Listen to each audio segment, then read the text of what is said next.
I am the Count. I'm going to die now. I'm going to die. Oh darn. Help me. Oh no, you're going to attack Sane. What am I ever going to do? 16 damage, 0. That's right.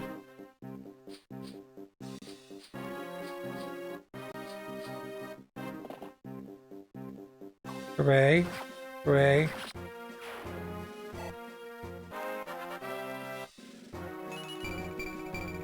Congrats. Okay, thank you very much. You can go away now, Mr. Blackfang. Ed, get off my boat. You're driving me nutty.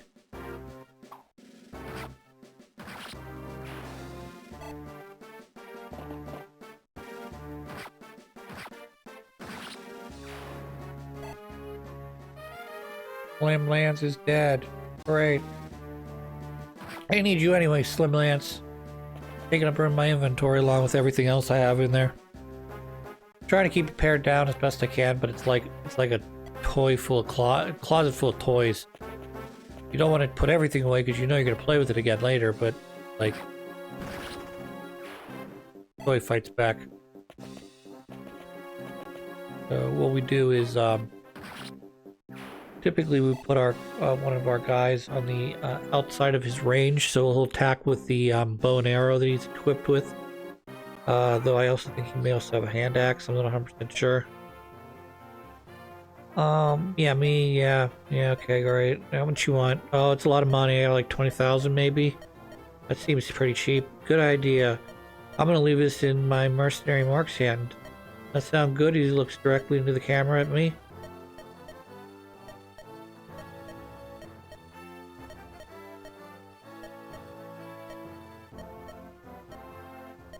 Alright, you decide, Mark. Who should we hire? You bet. Yep, I didn't even try to negotiate, because why would I negotiate if you're just gonna run away or, you know, do that thing? I guess that makes it normal. I don't know.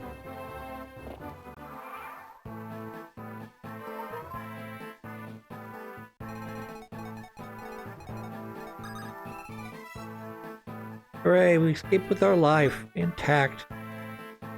Super excited right now. Yep, that's the plan. We're gonna bring everything up. We're gonna have mages and that come over the top. Pick off the Pegasus Knights. They try to cross the river along with brigands slash carts. So it's gonna be a regular old fuddy-duddy gated mission where you capture a throne, defeat the boss, you win. So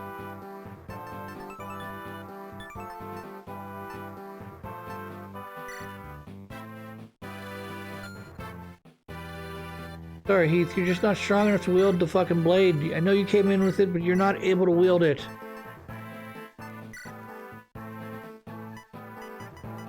So let's do it.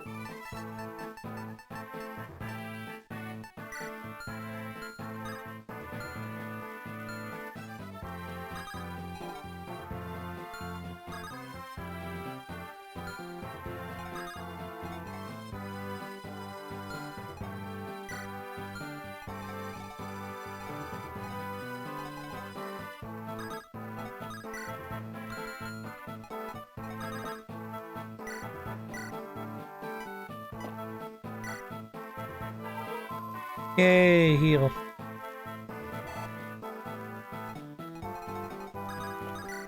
You know what I've recently discovered, or rather I knew, but I keep rediscovering every time my brother sends me a photo. It's like, my niece is just the cutest thing in the whole world. I know that's like what everybody always says about their kids, their grandkids, their, you know, not necessarily great-grandpa, because I'm not sure how long, depending on how long your generations are, you probably shouldn't live to be a great-grandparent. Particularly when your family tree doesn't branch after a certain point. That's a joke about the South, in case anyone cares. No, move over there. Yeah. Run away, horse. Yeah, he'll come in down south by that shoal.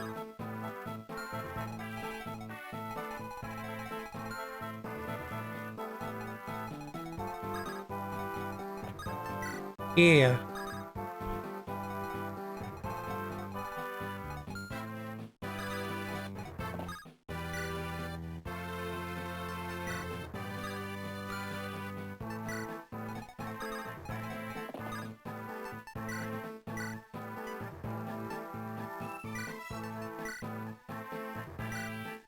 Yep, gonna rearrange that a little bit here, giving him all of the, regular news, and then, I guess he'll be like a chief correspondent or something. I don't know.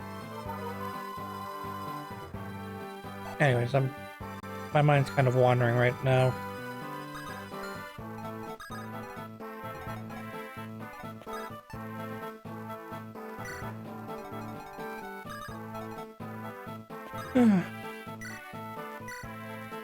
So my sister and brother-in-law are having a second party, like a bridal shower party, because they're getting married here soon. They had one in Pittsburgh, which is where we live, roughly where all of our friends and relatives live. But her fiance's parents live out in the middle of the state, PA. And so when we go out there, it's like such a slodge to get down there, because you're following the turnpike, which is getting increasingly more expensive every time I go on it. And then, yeah, you kind of saved me there, bud. I appreciate you showing above these 3 archers, one of which is riding the trebuchet still. But there's another hidden archer up there, which really mess up your day if you weren't paying attention for him. So...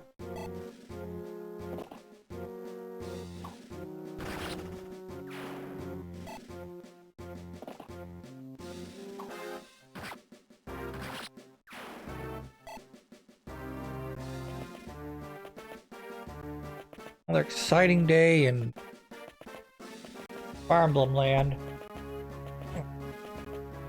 The plan here is we're going to put Priscilla, after we clear out the Cavaliers, of course, we're going to put Priscilla, Urk, and maybe... I think it's going to be it, because I don't think anyone else has massive resistance. So I'm going to have to keep an eye out for Luna, though I don't see there any shaman or black mages on this board. I just want to make sure there's not a Luna-esque spell in white that they can just sort of drop in their back pocket because they want to make the game harder.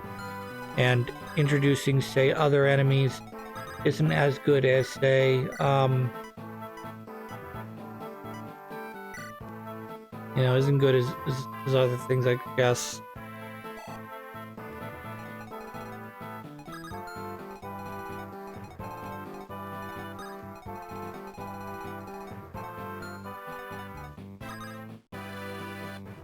I have this bad habit when I'm sitting still, I'll pull my heel out of my shoe. Now mind you, my shoe is still fully tied. So, like, in order to get my heel back in my shoe, I either have to jam it in there, or I have to more than likely take my shoelaces apart so that I can then retie them.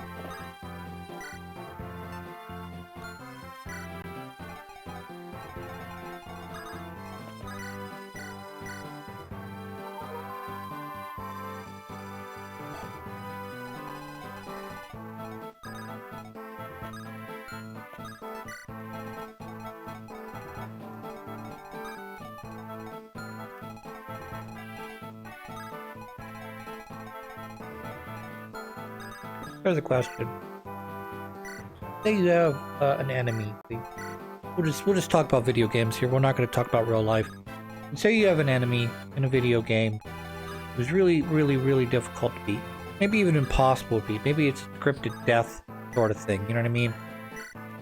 And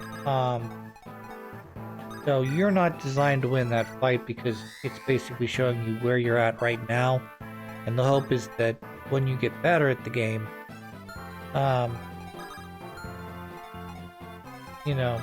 you'll be able to rematch that person later in the game when you've got more levels, more experience, better armor, better weapons, etc. But that's usually when they turn the dial up from, like, they're just fighting with like a 10%, the Dragon Ball thing. Well, I'm only fighting you with 10% of my strength. Wait till you see, 60% or something. Ridiculous. But I say that because in some television shows, whether they be like a U.S. drama, or I see this usually more in terms of the big bad villain, the head of a crime organization or something, or the mastermind behind all the stuff that's occurring. Good example would probably be like for the US would be like Emperor Palpatine. Like everything for Emperor Palpatine went more or less to plan for him. Very few, if anything, were outside of his realm of pre-notion, predestination, whatever the correct term is. Basically, every possible outcome was already accounted for. And yes, there's probably some things that, or maybe not necessarily accounted for because they never showed up in the movie. So, like, well, what happens if Mace Windu comes at him with a blaster? Well, I'll probably just deflect the blaster beam. Now, what if he comes in with like a dozen Jedi Masters? Well, I'll just kill the Jedi Masters with my Force Lightning. What if Mace Windu disarms you and you try to use Force Lightning on him, and he reflects the Force Lightning back at your face? Well, then Anakin will cut down Mace Windu, right? Well, that's a gamble. That's where the gamble comes in. Do you have enough? Have you convinced him enough to your side that only by learning from you and the dark side do you ultimately gain the kind of power that'll keep Padme alive, which is sort of his main goal there.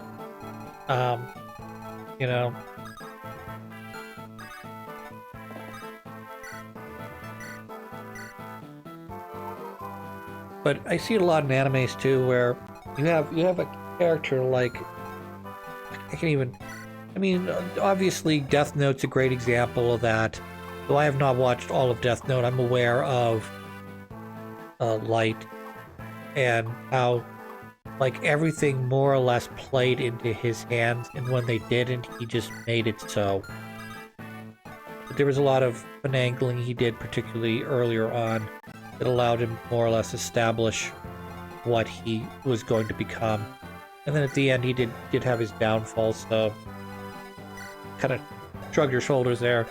Because ultimately, all the evil he did, whether for a greater good or not, is sort of moot. Because ultimately, he slipped up enough that he failed. But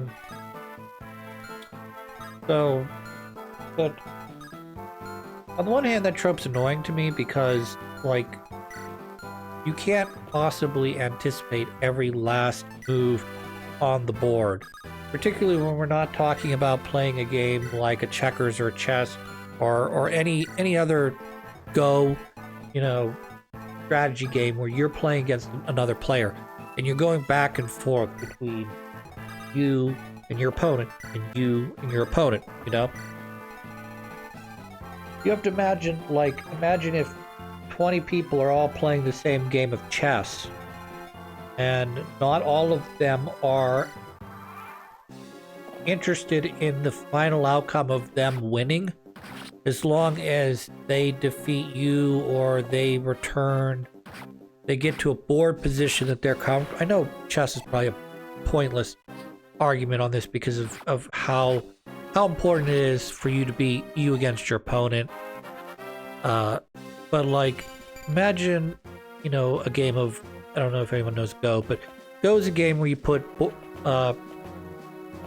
stones on a board, and the point of the game is to try to surround enough territory, and whoever has the most territory at the end of the game wins. So imagine you're playing a gigantic board of Go, like 4 times as big as the biggest board that's traditionally used or allowed. And it's not just you and your opponent playing black and white, but you know, you're playing black, your opponent's playing white, a different opponent's playing blue, another one's playing green, you know, so on and so forth. And you've got all kinds of different players in the game, and the sort of what you're trying to do. Oh yeah, so she just captured the second castle. So, you know, so yeah, maybe you have some of those people in your pocket because, you know, their long-term goal is your long-term goal. Or maybe you're going to do kind of the maybe a better example maybe would be Risk, where you're doing that thing where you've got your alliances, you've got yourself, you know, to a point where you and your allies are able to accomplish your short-term goals. And then at a certain point, you start gaining too much power, or they start gaining too much power, and you have to turn on them.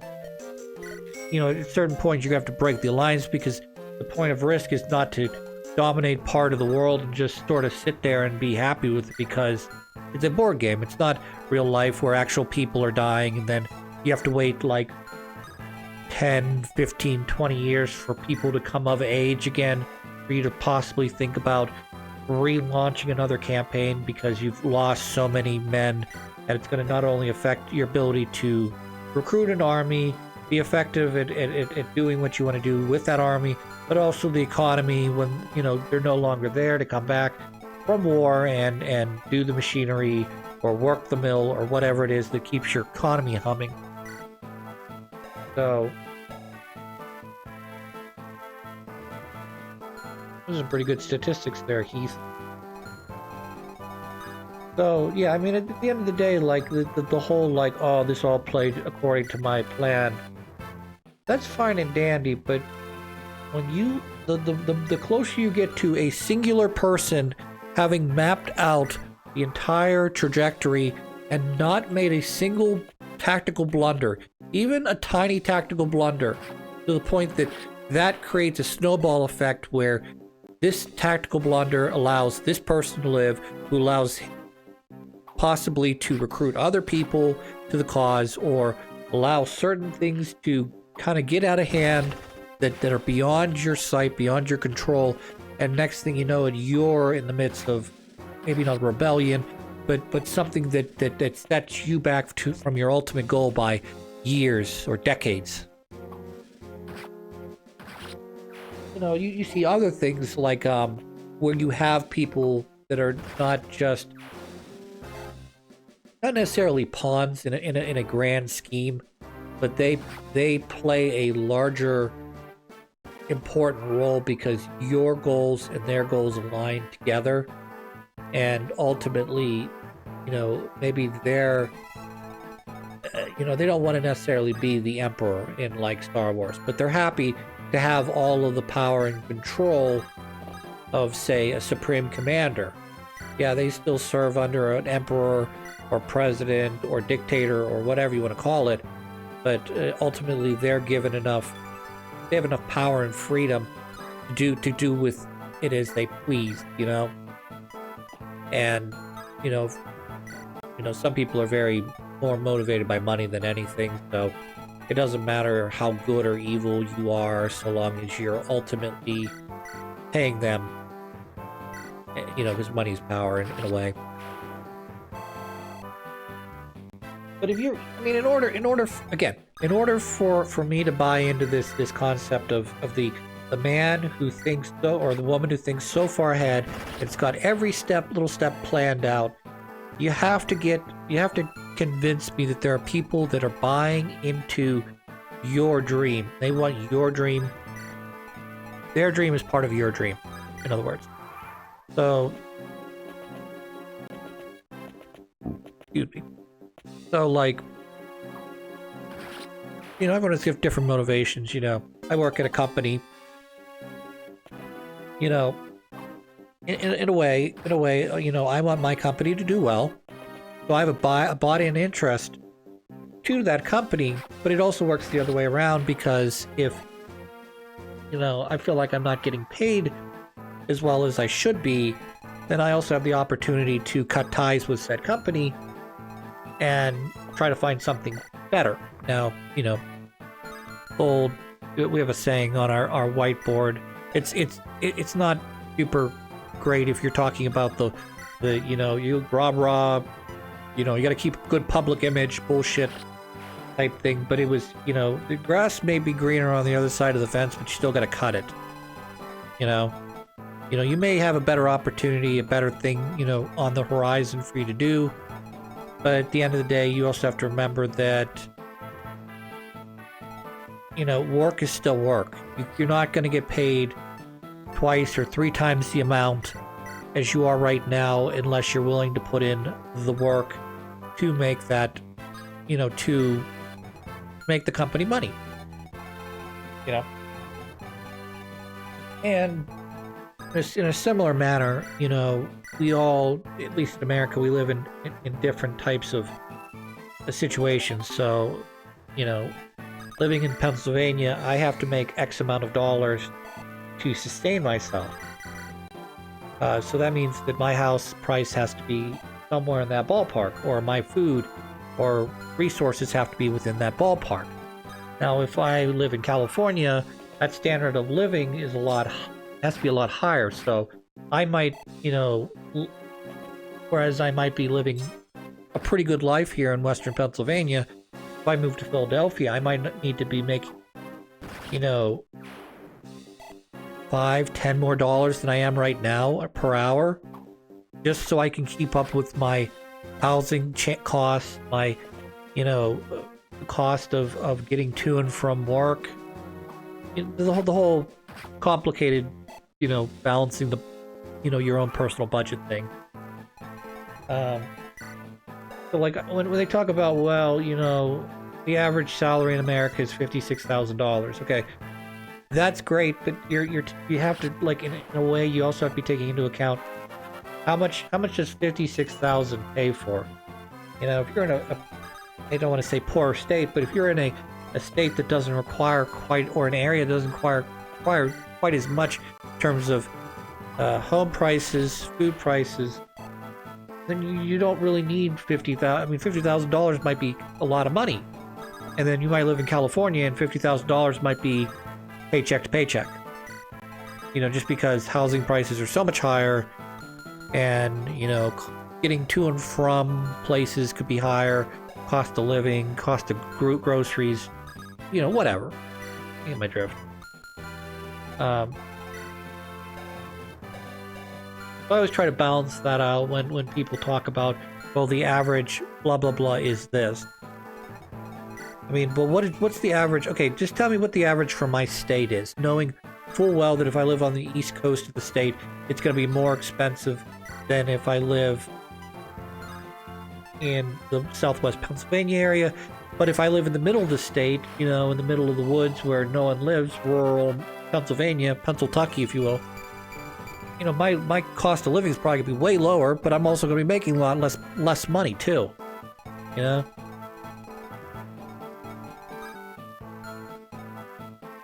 I don't know.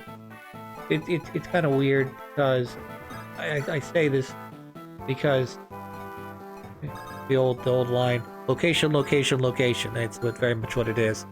You know, if you live in California, you've got a pretty hot location. If you live near a ski resort, you got a pretty hot location. So your cost of living is going to be higher. But if you live in bumfuck nowhere, you know, that doesn't have, say, a go-to, gotta be there, city, destination, whether that be urban, rural, pastoral, whatever, suburban, you know, you're going to pay more, obviously. But you're probably also going to have nicer things as well, in a way. Not always, I know, but... Anywho, we're going to finish this up. We're going to clean up the last of these guys, and then I'll have Farina take the last fort, and we'll be done with this level. So, until next time, hope you guys all have a good one.